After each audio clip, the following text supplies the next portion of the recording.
And now to Donald Trump's strongest claims yet on Iran. Donald Trump says that US forces have completely crushed Iran's military capability, claiming that the Navy is gone, the Air Force decimated, and radar systems entirely wiped out. Donald Trump says that Iran's air defenses are destroyed. He said, and I quote, "Everything is gone," is how he likes to put it. He claims that top Iranian leadership has been eliminated, including a key figure he links to mass killing of protesters.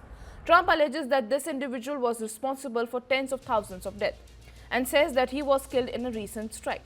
The remark marks a dramatic escalation in rhetoric, with sweeping claims that remains unverified. Listen in.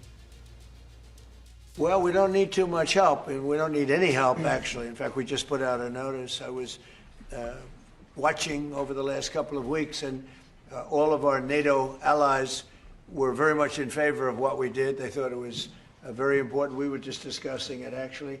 Very important that we take out the nuclear threat from Iran, and we've done that very strongly, very powerfully. We've wiped out their Navy, wiped out their military in every aspect. Their Air Force is now decimated. They have no Air Force, no Navy.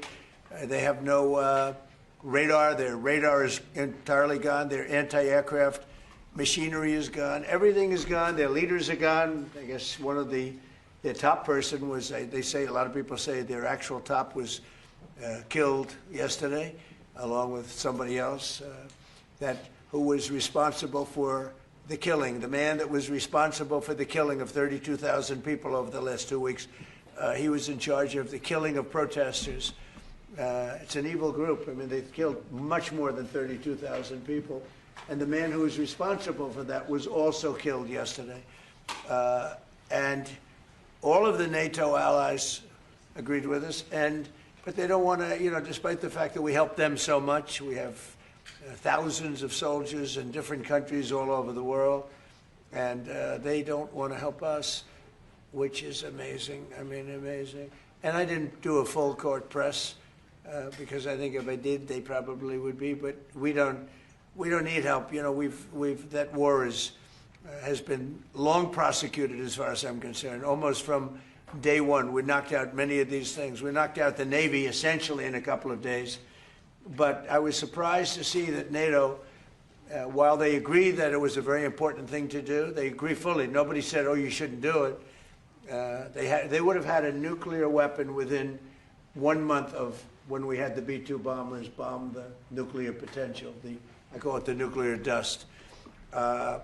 So I think NATO's making a very foolish mistake. And I've long said that, I wonder whether or not NATO would ever be there for us. So this was a great test, because we don't need them, but they should have been there. The other thing is, and I think, very important, we didn't have to be there for Ukraine. Biden chose to spend hundreds of billions of dollars on Ukraine. And I guess the head of Germany just made a statement that, well, they weren't involved and they have nothing to do with the war. But at the same time, they think we did a great thing by knocking them out. Nobody wants to have Iran, or anybody, but nobody wants to have Iran with a nuclear, because these people are crazy. They're absolutely crazy, and they're vicious, violent. I mean, they killed, think of it, they killed, now I hear it's about 41,000 people. They put out a notice 2 days ago. Anybody that protests will be immediately shot and killed. That's pretty tough stuff. So everyone agrees with us, but they don't want to help. And we as the United States have to remember that, because we think it's pretty shocking.